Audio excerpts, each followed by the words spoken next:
So then, thank you. Welcome to another series of Videogram lectures. Today, I would like to kindly welcome our guests, which are Patricia Mogos and Laura Naum. They are the editors and founders of KAJET, a journal for Eastern European encounters. KAJET is a magazine, but not only a magazine. I think we can also say that KAJET is also a web archive and a platform that proposed the new ways of understanding the Eastern Europe.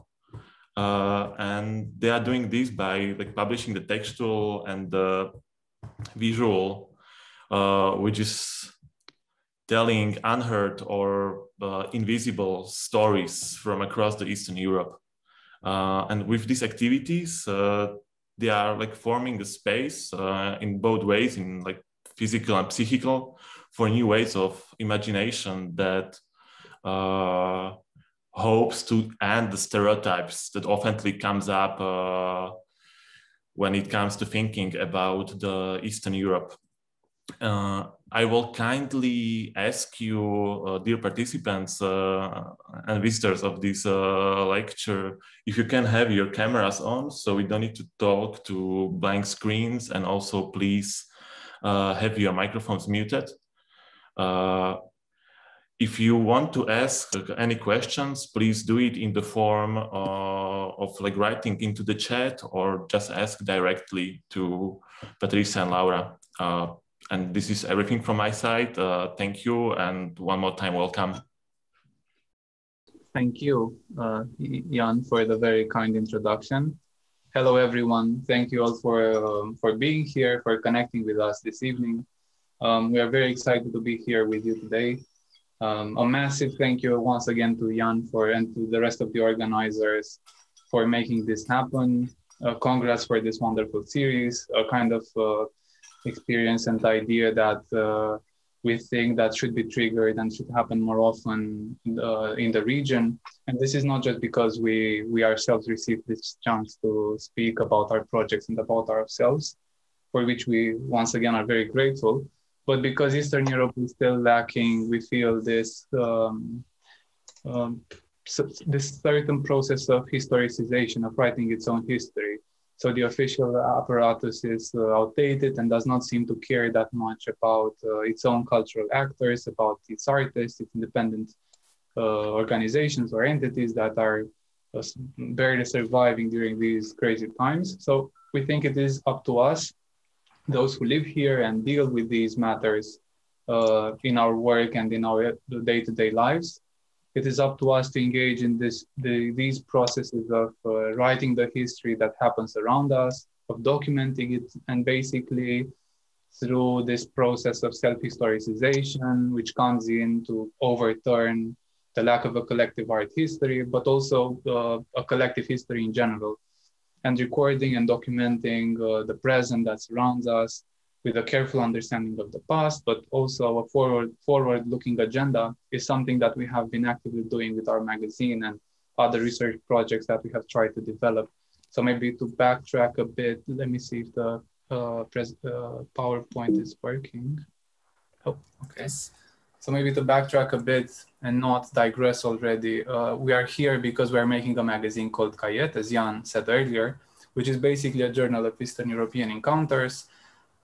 This is the sort of tagline that we go with usually in a nutshell, but KAJET is also this sort of network of flows of knowledge and connections, this grid that brings together so-called peripheries, if you will, a critical exploration of contemporary Eastern Europe while being conscious of its past, of its heritage, of its marginal narratives even, and local and parallel histories. So hi everyone, welcome to our living room. We also have a dog here, so we really hope that he will not bark. He's somewhere around us, so yeah.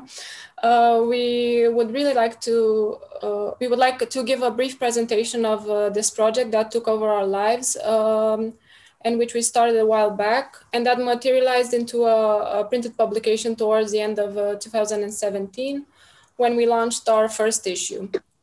Meanwhile, we managed to put together a publishing program and a physical bookshop in the city center of Bucharest called Dispozitiv Books, where we try to bring the latest titles in terms of books and magazines, with a focus on critical theory, politics, philosophy, and contemporary art, but also fashion and pop culture, and how these can be critically tackled.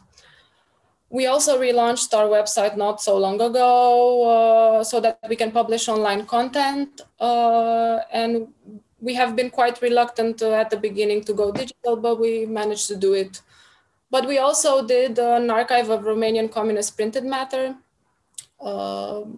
basically magazines, periodicals, and books published before 1989, called Camera Arhiva, which we will come back to later. And we hope that the platform works, because we had some issues with it today. And maybe, I don't know, if anyone wants to check out whether the link is working, please do so and let us know. So to go back in time, the idea to start a project about Eastern Europe came to us while we were doing our studies abroad. We used to live in the UK and the Netherlands, and this desire happened out of a kind of certain nostalgia, perhaps even a sense of alienation and displacement. I come from an economics background, but I've always been interested in this cultural sector and in the arts in general. So I've managed to combine them both by studying cultural economics, but on a more personal level, I have always been interested in this ethnic melting pot that characterizes Eastern Europe, in the cultural politics of minorities, but also in representational issues. How is the other represented, or how is the notion of otherness represented, or more often and more likely misrepresented in contemporary society? My family comes from different parts of Europe. My grandmother comes from Albania, my grandfather comes from Greece, and they all settled in Romania in the 40s. So naturally, I'm interested in these aspects of heritage, and also the dynamics and how they have evolved in the last century also. Petrica has a background in sociology, and he's primarily as a writer, researcher in archive, issues of marginality, precarity and periphery, in marginals and outsiders, and their relationship with post-socialism. And above all, we are both very passionate about printed matter, about magazines, books, and independent publications, a passion that we happily translated into almost all of our projects. We managed to turn an actual idea into a physical object, and that is on a personal level one of the greatest achievements. So to come back to the moment of KAJET's inception, while we were visiting these libraries and bookstores in Amsterdam, Berlin, or London, and we were spending hours looking through everything, we've noticed that there is a peculiar lack of representation when it comes to Eastern European subject matters, discussed especially through the medium of print. So besides this, we both realized that there was a desire to know more about Eastern Europe, also from our non-Eastern European colleagues and professors and neighbors, that were driven by a self-declared intention to know more about this mythical place we come from, mysterious place.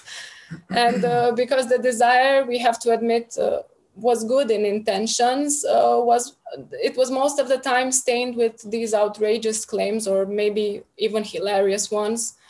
And we took it upon ourselves to address this problem through print and through this project. We wanted to produce self-representation instead of relying on how others are seeing us. Well, and I think some basic questions that come to us every time is, what is Eastern Europe after all? Or what does Eastern Europeanness mean? What does Eastern stand for in this sort of Eastern inside this terminological umbrella that we have come to call Eastern Europe, one that is perhaps slightly problematic and perhaps also overused, a term that we are also using. A term that for some it stretches as far as the Caspian Sea. For others, there is this thing called Mittel Europe or Central Europe, who basically the people who refuse, or the peoples who refuse to be put in the same bracket as what lies further east. And after all, there is this sort of paradox. How come that Prague is regarded as more Eastern European than Vienna, despite that is situated geographically further westward? There is also the Balkan area with its characteristics that Laura talked about earlier, its heritage, its various ethnicities. There is also the Baltic region with its own struggles and triumphs. There is Russia, which stands by itself according to others. So we end up asking ourselves, is Eastern Europe an identity with which you identify yourself as an individual, as a group, as a community? Is it perhaps an ambiguous and disputed geographical territory? Or is it a space that shares, collective struggles and memories and histories and contemporary contexts alike? How consistent and how uniform is Eastern Europe? Can we actually talk about Eastern Europe without nuancing and without perhaps being aware of differences and particularities? Well, what if Eastern Europe is only a figment of this, of the Cold War imagination? And then should we fall into the same traps developed by this post-World War division? What if the space that was demarcated by Churchill in 1947 or so, or 45, is nothing less but the result of this kind of Western social, cultural, and political production of knowledge? And what we've learned in the past 4 years is that the answers may be as varied and complex and subjective as the questions.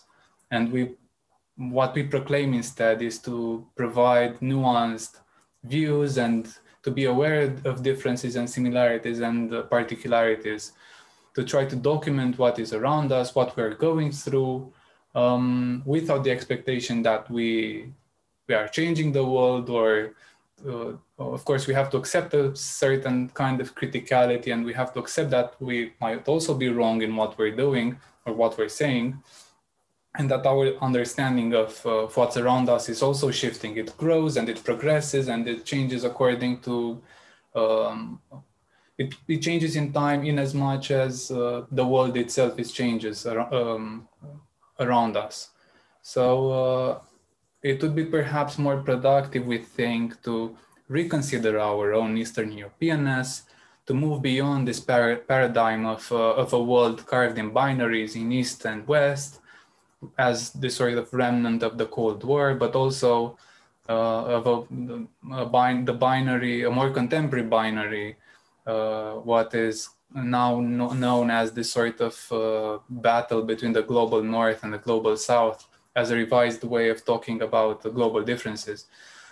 But the East is still somehow not present in this new paradigm, or not so new because it's been around since the late 20th century. But we say that the East is too well off to be considered part of the global South. It is too weak and too poor to be in the North. The East is too central and perhaps even not spectacular enough, not oriental enough to be truly considered an important part of this mainstream discourse of otherness. But at the same time, in a rather contradictory manner, it allegedly lacks the necessary substance and the values and some sort of authentic manifestation of culture. So a key aspect pertaining to Eastern Europe, we say, seems to be its own ambivalence and its hybridity and its in-betweenness. At the same time, moving forward with the next slide, to keep juxtaposing East and West, North and South, center and periphery, in this sort of storm of concepts that maybe don't make much sense anyway. And if we move on into this process of juxtaposing, this may suggest that all conditions of marginality or periphery are slowly directed toward the same developed end, that they all have to aspire to fit in one unilinear and univocal history, which in most cases it is the history of the colonizing power. So contemporary world systems, whether they function in the arts or in economy or in any other fields, can alienate with a certain degree of efficiency, just like thinking in terms of developed and not yet developed can as well. So instead, what we perhaps try to shift our attention to is toward this pan-peripheral movement of solidarity that is not based on these antiquated terminologies and ideas, but perhaps one that is united through transnational cooperation, one that is anti-colonial in nature, one that borrows from the experiences of the non-alignment movement, which you can see on the slide, one that fosters and cultivates a culture of peace, a culture of solidarity and unity that provides alternatives to forced globalization. And if we were to delve into the more practical nature, the editorial vision of the project, and how these sort of ideas materialized in our projects, we have to account that each issue is evocative of the... Uli, just... Sorry. The dog just climbed on the armchair where he's not supposed to be. Uli, just... So, yeah, sorry. He wants to be part of the presentation. So basically, with each issue, we try to account that each issue tries to be evocative of the socio-political and the cultural realities that dominate our time and our region. So with each issue, we deal with a different theme, basically, an overarching subject, what we like to call a timely and a timeless topic. And timely because we choose subjects that pertain to our contemporary world, are relevant to our present times, people and our readers can relate to actively, and timeless because our subject matters are chosen in order to be reflected upon and read at other times as well. So in this sense, we seek to provide almost an archival value to our publication. So for example, in the slide, I'm not sure if you see this, perhaps not. So if our first issue dealt with the topic of communities, it drew its inspiration, if you can call it an inspiration, from the migrant crisis that deeply impacted upon Eastern Europe and the rest of the world. And where again, Eastern Europe was this sort of liminal space of in-betweenness, a buffer area almost, that was caught between the Oriental and the Occidental worlds. Our second volume was conceived during times of amnesia and distress and remembrance, as we were honoring 5 decades since the Prague Spring and the May 1968 events, which are crucial events that truly revolutionized the way we look at utopia and utopianism. We considered utopia to be a timely topic. We thought it is time to draw basically a line and reevaluate the Eastern European condition and its future. At the same time, as you may know, talking about utopia in a space that first-handedly experienced utopia can be somehow confusing to most people. And utopia itself seems to have become utopian to some extent. Some see it as this sort of forsaken relic of the past, a symbol of failure, a myth that needs to be forgotten, some others may argue. We, however, once again, go for the completely opposite argumentation with our work, and we try to, we propose that in the case of Eastern Europe, it is this very fluid and complex and hybrid and complicated history of the region that makes it a perfect site for critically delving into its troubled notion with its troubled relationship with the notion of utopia. So this is why we say that, especially here, where where the current state of affairs has not been great, we must continue to juxtapose the current bleak order with a better established ideal.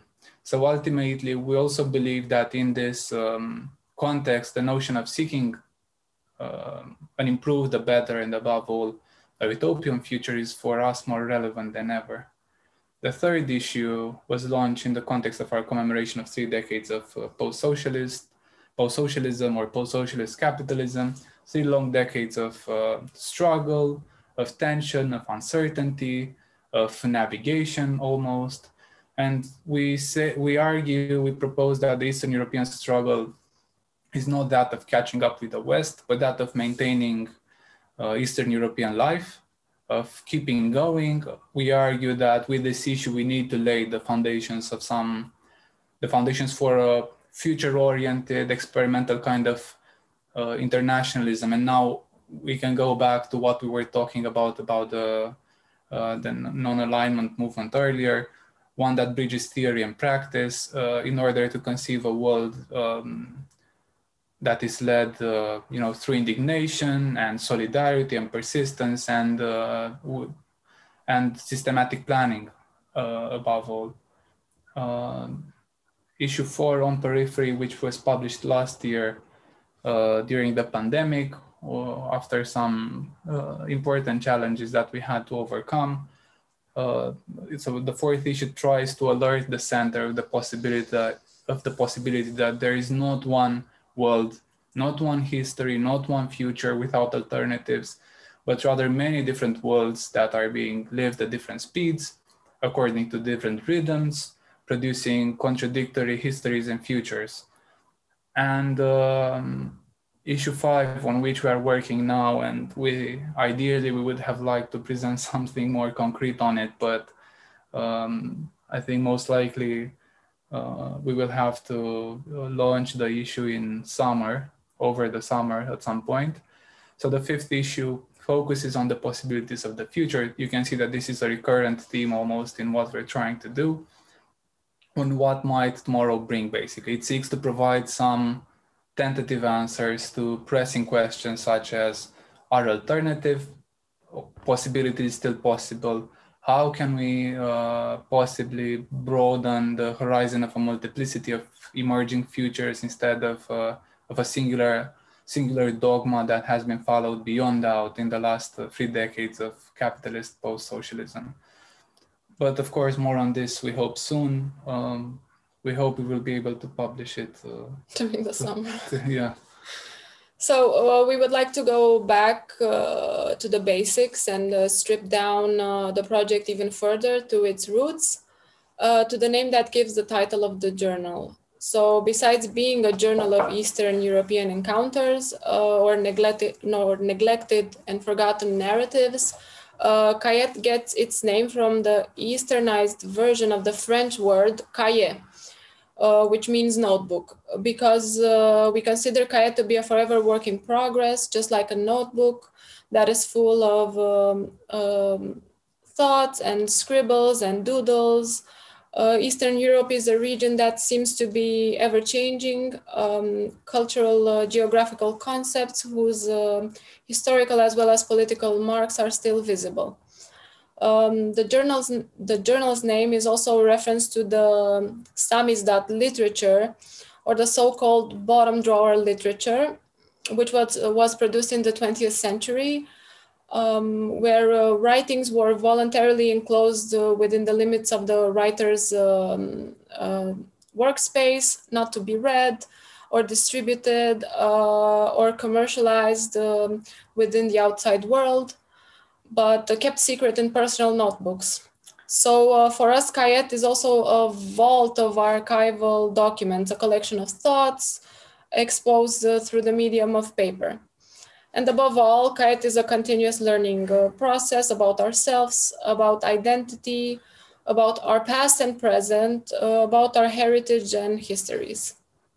So in a nutshell, we also started this project with a manifesto in mind and sort of overarching agenda with its own objectives and, let's say, its own informal rules that help us drive the project forward, to bring unexplored or neglected narratives to an English-speaking audience, and so to build a bridge between Western and Eastern life worlds, to reverse mentalities, to challenge stereotypes, to document lived experiences, to create a platform for academics to coexist with artists, and also in this way to combine in-depth research with an accessible voice, but also with an artistic output, to provide marginals and outsiders with an enhanced means of expression, and ultimately what we consider to be perhaps the most important thing, the most important entry in the manifesto, to take the East more seriously, to question, doubt, and interpret everything that has to do with the space. So all things considered, our project departs from this premise that there is a sharp contrast between what happens intellectually, socially, and culturally in the East, and how these ideas are disseminated within a Western sphere of action. And what we noticed is that it is as if the traffic between Eastern outsiders and our more privileged Western equals that are part of this so-called European family that we're all, members of. So this traffic works exclusively in one direction, as if works of art or any manifestation of culture can move only eastward from the west to the east, whereas anything originating in the east is deemed to be mocked, ignored, rejected, appropriated, absorbed, and consumed and marketed as a product, and possibly even for the wrong reasons. And KAJET started out precisely out of this kind of personal frustration, which, however, is not merely personal, but it is factual, it is collective, and above all, it is transformative, because this power dynamics changes the way we relate to the rest of the world, but also the way that and changes how the rest of the world relates to us. At the same time, we are also aware that we need to address the fact that the West, here represented by the English language, has done us a huge favor in spreading our Eastern European agenda to take over the world. This also makes us mindful and cautious that in order to reach one of our most important objectives, that of decolonizing Eastern Europe, and the publishing industry and the way printed matters is scattered across the globe, we have to make a compromise and accept a tender form of self-colonization. We paradoxically embrace the English language as a tool of spreading knowledge, instead of seeing this choice as a limitation or a cause of invalidating the legitimacy of our project. We acknowledge that in order to promote any kind of social change or to stimulate any sort of shift in the popular perception of regarding Eastern Europe, we do not only have to appeal to as many readers as possible, but also to quite literally speak a common tongue. And however, this does not mean that our Eastern European readership is less important. On the contrary, it transcends a simple writer-reader relationship or publisher-audience one. We believe that there is a certain kind of responsibility on our behalf regarding the means through which we choose to represent other Eastern Europeans. And we have this very concrete ambition to be accepted by the Eastern European community, whatever that may be, for Eastern Europeans to identify with our research and projects, and for them to feel represented by our work. Because if this is not the case, then I think we both agree that the magazine becomes simply useless. And with each issue of the magazine, we ask ourselves, and likewise seek to trigger other people's imagination. And this also has to do with the main sort of topic of the talk. And fundamentally, and in conclusion, with every issue and with every project, we end up asking ourselves, how can we as a magazine, as a cultural entity, as editors, even as Eastern Europeans, as Romanians, how can we stimulate this materialization of a horizon of multiple futures? So is it conceivable even to dismantle this solidified and singular dogma that has been followed in the past decades? Is it even possible to, you know, disentangle ourselves, our discourses and practices from this sort of uniformizing narratives? And I think that in the context of these disintegrating dreams and prospects, the failure of traditional liberal ideology, the danger of profound environmental crises, which are not just European or Eastern European related, the rise of extremism and fascist movements, as well as the dilemma of the nation state as a sort of relic, or the nation state system actually as a relic of the past. What does the future entail for all of us? And after 4 issues of the magazine and another one in the making, we could say that perhaps the question is not whether change is possible, but how change can be materialized and made tangible into everyday action, and in other words, how theory can be actualized and made possible in praxis. And it may seem that imagining alternatives is among the last resources we may currently have. It is something that we start every issue with, and it is something that also dominates this talk, this discussion, because this sort of post-socialist mutant version of neoliberal capitalism that has adapted to the local circumstances of the region has gained its force by penetrating and by occupying not only the graspable, changing our urban space and changing the world that surrounds us, but also by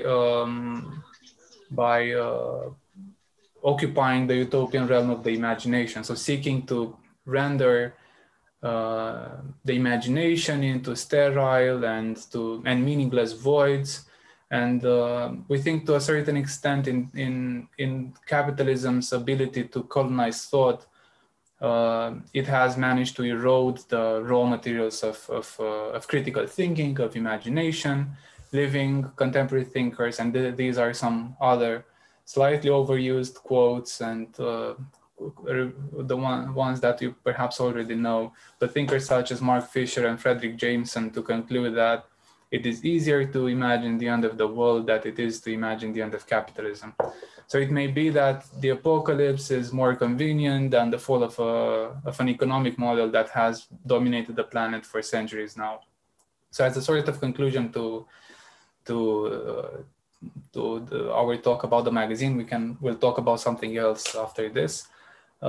If post-socialist capitalism guides the present toward one singular narrative of the future, toward this sort of trajectory of productivity and growth and eternal accumulation and inequality altogether, we must then, or at least this is one of what we try to actively change in our daily lives and in what we're doing in our projects, we must then rethink our mechanisms of operation. Instead, we need to start thinking sideways, laterally, in zigzag, rather than in unilateral and uniformizing notions. And this is related to what we were talking about in the first minute of the presentation, when we talked about self-historicization. So thinking solely ahead and forward in the future, in the past, may not be such a revolutionary act after all. And by relying on this kind of sideward thinking, on including parallel and alternative thoughts and discourses and practices, only then we may be able to propose a response to this singular, linear, teleological understanding of time, history, present, and future. So in this way, the parallel coexisting imaginaries are not only embraced in the plural, but they inevitably are empowered and made alive. So we talked at the beginning about other projects through which were attempting to critique contemporary phenomena. So another research project that we would like to talk about is Camera Archiva, which exists as a digital archive, but also in the form of a book. We would like to shift a bit the discussion towards archiving the past, especially about the connection between archives and the future, and about the connection between and a connection that we think also between archives and the collective imagination. Yeah, a connection that we do not directly pursue, but which materialized rather organically while we were doing the research. So Camera Archiva is an archival online platform that seeks to dig, explore, investigate, and bring to light Romanian printed matter published between 1947 and 1989.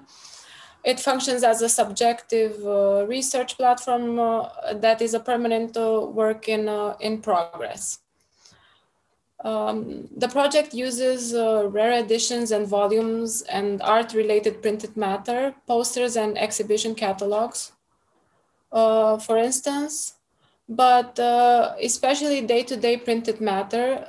So we seek to retrieve material traces and documents of communist everyday life, such as almanacs and journals, state periodicals and union-owned magazines, brochures and booklets, newspapers and pamphlets, fiction, paperbacks, and do-it-yourself manuals. The process of selection was a very, very subjective one. Since the beginning, it has had a rather artistic aim than a purely objective outcome. We feel that it is not our responsibility to deal with such important matters. It is the state's responsibility, or some sort of institutionalized initiative that should take a step forward and assume more responsibility regarding the safeguarding of our shared past. We also feel that we are not the ones that should reconstruct history with a capital H, but rather only select pieces of it that we find interesting, that appeal to our own interests, slices of history that may make other people engage with the past and approach new unfamiliar grounds. So a bit of a disclaimer, we never assume to tell the truth or to represent history, because we don't believe in such powerful and know-it-all terminologies in the first place.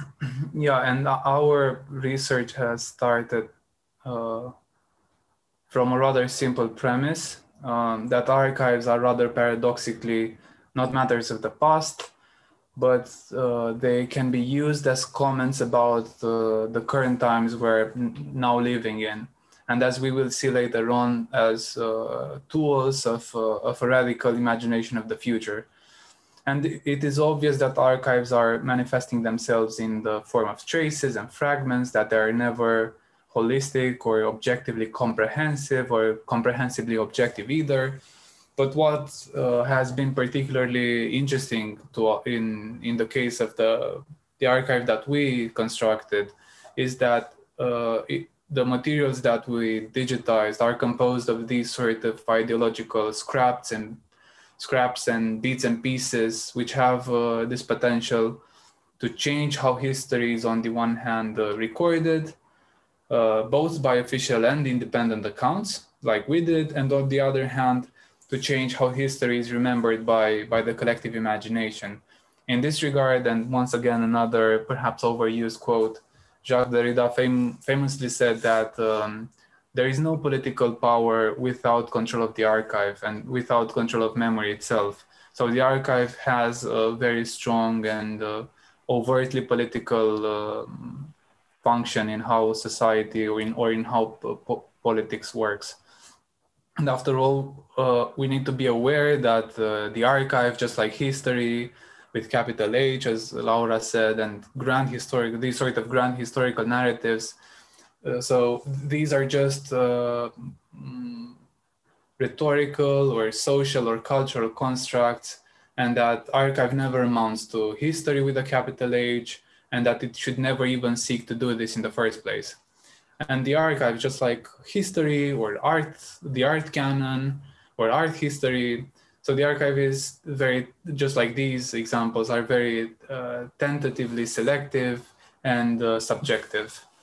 So instead, our project argues that our archives can help us imagine canceled futures that never came to be, a future that perhaps was never allowed to materialize. So for us, the archive we put together allowed us to reconstruct alternative worlds that have been brushed aside from dominant narratives, that have been discarded by or from collective memory, by the status quo, and a linear understanding of history. So the act of archiving does not just mean a form of commemorating the past in a purely nostalgic fashion, but especially a form of imagining the future, of allowing the possibility of, let's say, different futures to emerge, futures that are not just helping with the reconstruction of lost collective memory, but that are especially building a historical and political sense of the present. So despite being in appearance past-oriented or history-focused, the archive gains meaning only in the present, and as its sets of meanings is fueled by contemporary circumstances and by contemporary experiences. And such is the case that with the archive that we developed. Here are some communist consumerism, our favorite drink that we never had, almost, Chico, the eternal rival of Coke. So our archive does not function as a steady and know-it-all vault of memory like most archives with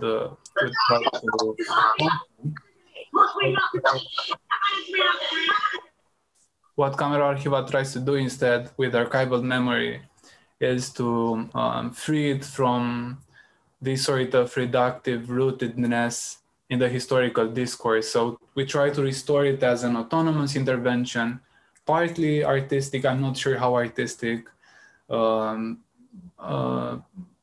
basically an intervention that stimulates new and multiple temporal layers and thematic intersections to take place. So during our work for KAJET, we developed a really strong interest in the history of Eastern European magazines and communist printed matter in general. So we've always had this affinity of searching for scraps, so to speak, almost hoarding whatever printed matter we could lay our hands on. Brochure, leaflets, postcards, magazines that others saw no potential in. So these acts of throwing away and dismissing the past really annoyed us. So the project started out kind of out of a disappointment with how contemporary society is dealing with our collective past and its material traces. What made matter even worse, if not all, is that most institutionalized archives that should traditionally and ideally deal with such things are very, very slow in updating their digital methodologies. Artifacts that have so much more empirical potential, that are themselves valuable resources, have not just become devalorized or almost worthless from a market-based perspective, but also meaningless to its very own owners and to contemporary readership.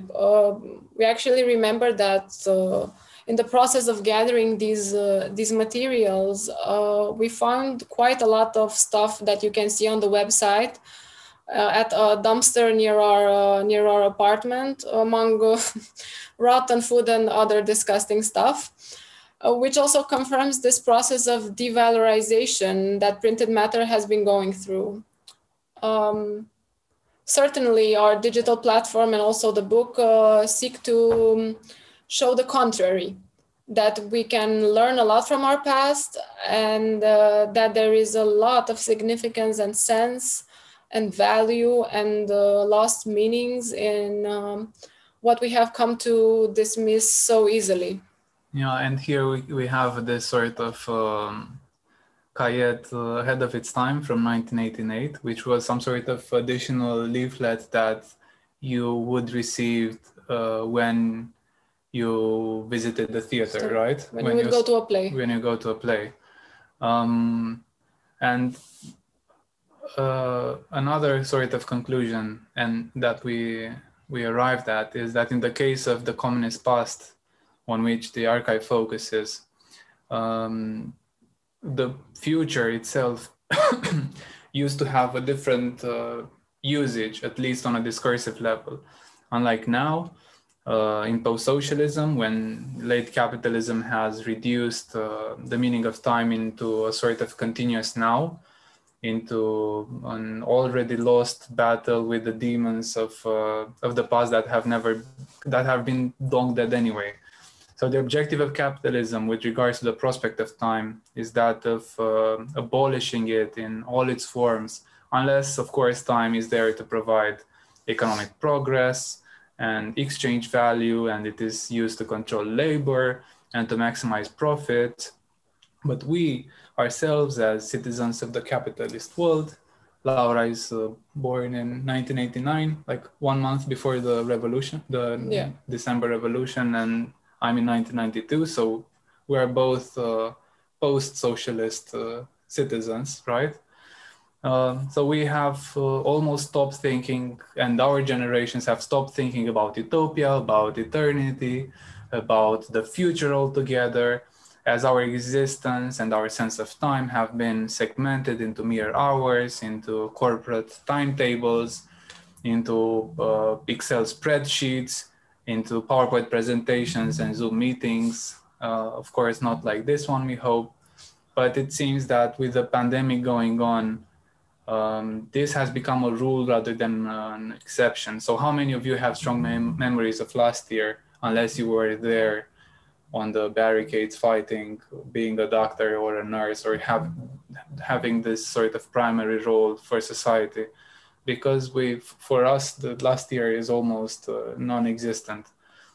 So a sort of conclusion to this is that in the modern age, with the pandemic or not, it seems that nobody has time for the future any longer. And with these deeply intricate layers of meaning and horizons of possibilities, publishing the future meant for the publisher before 1989, writing about the promise of emancipation, about accelerationism, about the autonomous tradition, about the relationship between humankind and technology. And these are themes that are ever present in the material that we have dug up. Our archive of the past therefore shows a society oriented toward the future. And this is why we argue that before 1989, the future used to exist. And even more so, the future used to be bright, at least on a discursive level. Because now, of course, we are aware that socialist Romania was not a paradise by any means, it was not. But we primarily focus on the discursive dimension of the regime and on the discursive mechanisms that the regime relied on how official culture communicated with the masses, on how, let's call it, this sort of bureaucratic language was infused with speculative thinking and an openness toward possibility. And such intentions were expressed through strong monumental forms of art, as well as a strong publishing industry, which provided or at least a much stronger publishing industry than we have currently, where you can, I'm not sure even how many Romanian magazines or publishing houses, independent or commercial, are there, but not a lot, or definitely a lot fewer than before 1989. And this provided the basis for this kind of informal research that we embarked on. Because progress means open-endedness, a kind of mechanism that starts over when the initial objective is exhausted. So it should never truly end. This is also fitting of Marx's dialectical conception of progress, and also Lenin's understanding of development, where human progress can only follow in spirals and never in straight lines. in these sort of breaks from continuity and some sort of inner convulsions toward the utopian outcome that perhaps would never come. But that may not be the point. The point is not to delineate something concrete, but the point may be to actually aspire towards something greater, towards something that toward perhaps a societal goal, a common and shared ambition. And here the process, the transformation is the destination. Metamorphosis is not a mere pathway, but an end in itself. So by analyzing the Romanian publishing industry and its discourses pertaining to the future, we end up with a lost grammar that is used to deconstruct the future. Discussions about the cosmos, robots, the space race, cyberculture, science fiction, satellites, or the role of information in the present day, as well as about the future of the planet.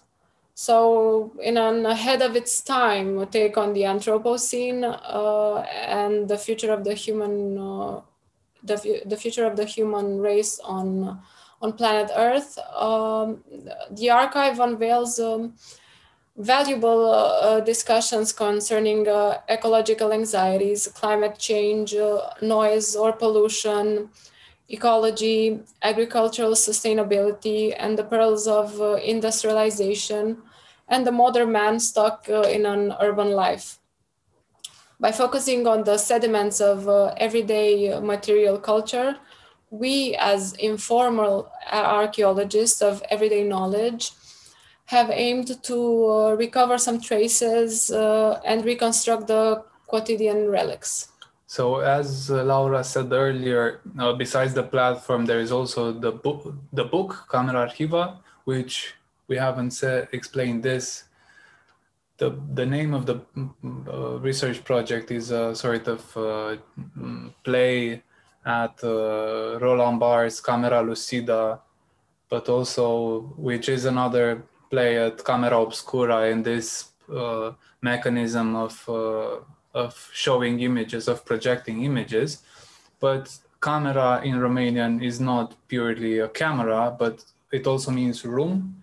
So we like this idea of an archival room where you get all these sort of inner cabinets with piles of documents and books and magazines. And so this is the sort of explanation for the name behind it.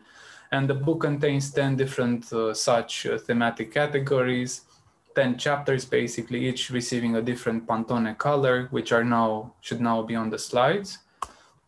They range, for instance, from family to biopolitics, from ecology to ideology, from communist consumerism to versions of alternative futures.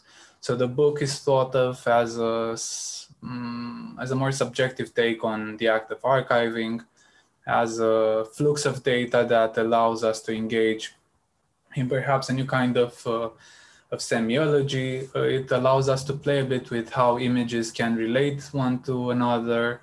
It is an attempt, this sort of playful approach is an attempt to disrupt the linearity of historical or archival knowledge through archival spreads, through visual images, through blocks of text, through subjective, again, the emphasis is placed on subjective, through subjective entries. So basically pieces of history that are broken apart and what we like to think of as algorithmic data that is then dispersed into one hybridity of meanings and then rearranged again in this process that leaves the broken sides still visible. And we like this metaphor of a broken mirror that can never be fixed. And despite being glued together again, it still shows the cracks that resulted from it being broken. And this stream of visual and textual knowledge recharges, or at least we like to think that it recharges the collective memory, and it contributes to the processes of decolonizing histories and futures alike, and decolonizing what an archive means, and also decolonizing and freeing the imagination itself, because it also tackles the bureaucratic imaginary in which the archive officially resides. We basically take it out from the sort of claws of private institutions or state institutions that are locking away behind dusted rooms. And we seek to uncover through this a future that never came to be, basically. We have a few extra spreads from inside the book. There are some of them are more propagandistic. For instance, we have the first chapter only with images of the reigning leaders, as that particular portrait was to be found on every first page of every major book, every publication. So we thought that it is timely to also have a sort of introductory chapter that focuses only on how the image of the official leadership was shown.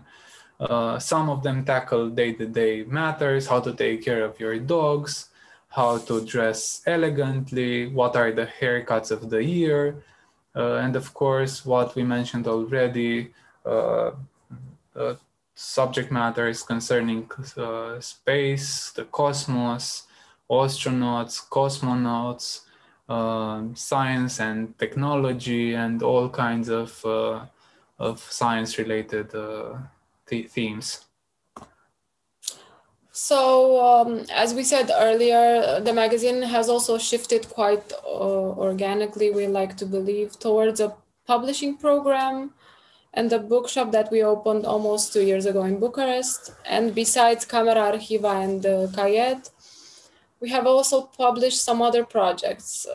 The most recent one being, and this is the very last stop of our journey today, an artist book by and for Romanian contemporary artist Vlad Nancă, which is another attempt to continue the kind of agenda and the topics that we have started with the magazine. Yeah, so basically to continue what we started with the magazine, but also go more in depth with, let's call them individual case studies, and see how we can maybe even play with the idea of an artist book, because the publication is and is not an artist book at the same time.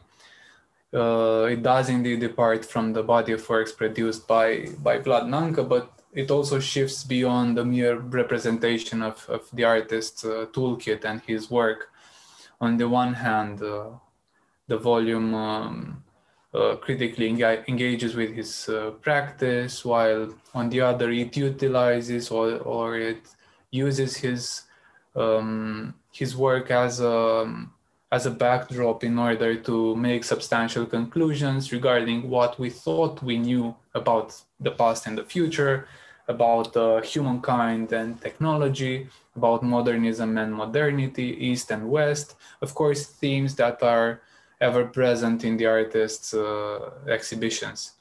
And trying not to succumb to Western expectations and taxonomies, this kind of publishing program, and Vlad's book in being the most recent case, is then necessary because just to remind everyone and even ourselves, and I would like this to be some sort of overall conclusion, that history and art history is inherently selective, that the art canon is also itself inherently biased, and ultimately because art history itself remains by and large Western art history.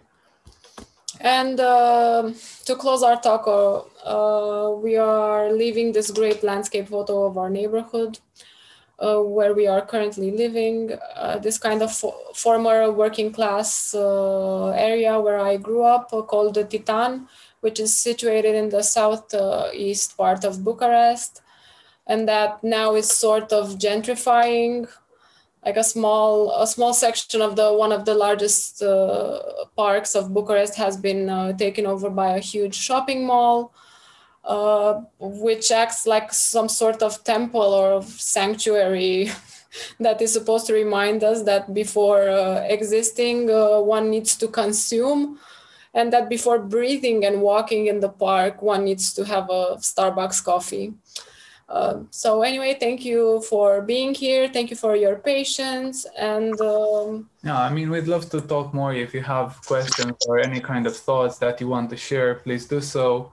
We hope this has been not tedious or repetitive or chaotic. Yeah, thank you for your attention. Yeah. So thank you one more time and have a nice evening. So, ciao. Bye. Bye. Thanks a lot. Bye. Bye. Have a nice evening.